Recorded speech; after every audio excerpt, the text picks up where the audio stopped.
Mwoba mubanze kubona ko amafarmasi aguma yugururwa ku murindi udasanzwe aho mubaye, cane cane ku baba mu gisagara ca Bujumbura. Hirya y'ejo itariki 23 z'uku kwindwi, umushikiranganje w'amagara y'abantu muganga Lidwine Baradahana yarahagaritse ivyo gutanga impusha ku bakorera mu gisata c'ubuvuzi. Mu vyabitumye harimwe ibitigiri vy'amavuriro n'amazu adandaza imiti birengeye kure niyo ivy'igihugu gikeneye. Ngo hariho nayo usanga adakwije vyangombwa bisabwa n'amategeko. Hariho rero ibibazo muri ico gisata. Uyu munsi reka tugaruke guca amafarmasi. Niyo nkuru nyamukuru tuza kuyaga ku uyu munsi. Mwiriwe neza, ni David, nizere ko meze neza. Ikinyamakuru Iwacu kitubwira ko igisata c'amafarmasi cari gisanzwe kirimo ibibazo bitari bike.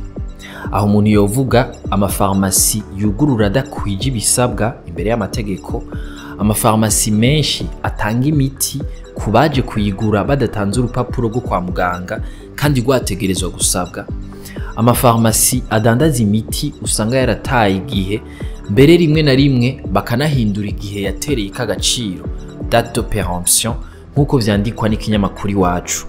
Amafarmasi amwe aranka gutanga imiti ku bagwayi bafise agakarata ka mutuelle, bababwira ko atayihari kubera bashaka kuyiha barihaye abona. Ivyo bibazo si bishasha kuko no mu 2013 vyariho.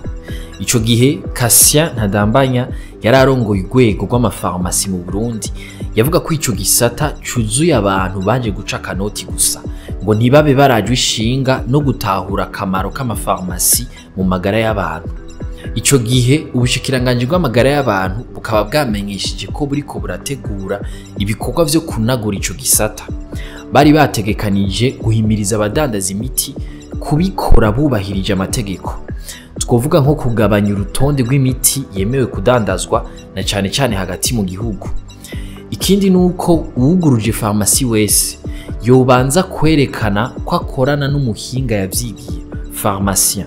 Mu rwego rw'abadandaza imiti, Ordre des pharmaciens ho bari bashinze ko inzu yose idandarizwamwo imiti ibifise ikirango kiriko izina na nimero ya telefone ya nyeneho, kugira hagize ikibazo atogwe vyoroshe.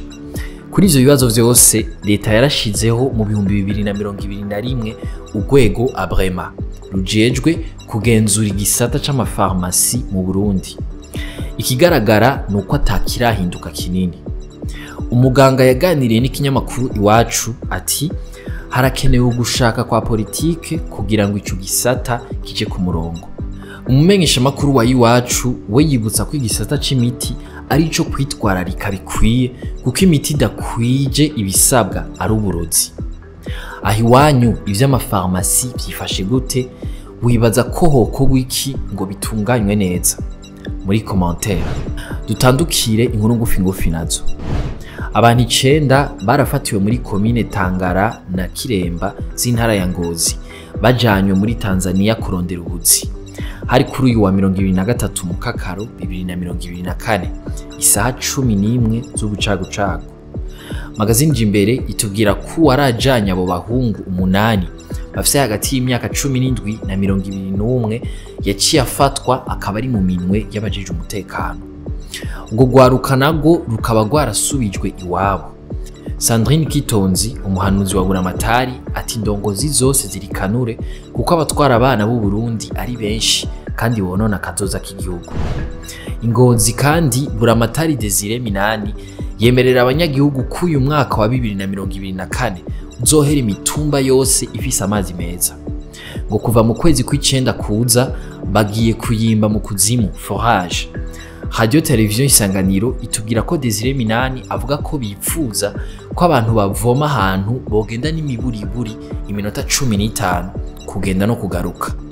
Aho ni mu gihe abanyagihugu bo mu gisagara ca Ngozi nabo basaba ko bobibuka. Ngo harabamaze amezi 4 bataronka yo gukinjika canke gukora isuku mu ngo.